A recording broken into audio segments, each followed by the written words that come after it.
अब चूंकि फैसला ये हो जाता है बाज़-औक़ात के फलां शख्स को गिरफ्तार करना है और उसकी वजूहात फिर बाद में तलाश की जाती हैं। वो ये शेख रशीद साहब को गिरफ्तार करना अगर ज़रूरी था, तो उसके लिए एक वजूहात भी टेंजिबल होनी चाहिए थी। मैं तो खुद इस पे कन्विंस नहीं हूँ। क्या देखिए, बात ये है कि मुझे इससे वो कहावत याद आती है कि सुना है कि जब नादिर शाह साहब ने फैसला किया कि हिंदुस्तान पे हमला कर दिया जाए, तो उन्हें अपने दरबार को इकट्ठा किया और उन्होंने कहा कि माँ बदौलत ने फैसला किया है कि हिंदुस्तान पे हमला कर दिया जाए, इसकी वजूहात तलाश की जाएं। तो अब चूंकि फैसला ये हो जाता है बाज़-औक़ात के फलां शख्स को गिरफ्तार करना है और उसकी वजूहात फिर बाद में तलाश की जाती हैं।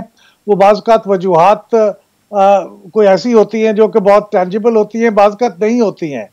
तो ये शेख रशीद साहब को गिरफ्तार करना अगर ज़रूरी था, तो उसके लिए एक वजूहात भी टेंजिबल होनी चाहिए थी। मैं तो खुद इस पे कन्विंस नहीं हूँ। क्या उन्होंने तो ये लिख के भी दे दिया था कि मैंने तो ये नहीं कहा, मैंने तो इमरान खान साहब के कहने को रिपीट किया था, मुझे तो खुद इसका कुछ नहीं पता। ये तो तहरीरी तौर पे उनकी तहरीर सोशल मीडिया पे गर्दिश करती है, तो मैं खुद इसकी कोई वजूहात समझने से कासिर हूँ। अगरचे शेख रशीद साहब को बहुत मेरे पसंदीदा सियासतदान नहीं है, लेकिन इसका ये मतलब नहीं है कि उनको गिरफ्तार करके आप डाल दें जेल में क्योंकि वो आपको पसंद नहीं है। सर सर क्यों नहीं पसंद शेख रशीद साहब आपको? नहीं, मीडिया अब ये तो आज आपको बताना पड़ेगा। नहीं, मीडिया को तो बहुत पसंद है, उसको तो पसंद होना चाहिए। नहीं, हाँ। मीडिया के वो बहुत पसंदीदा अच्छा। है।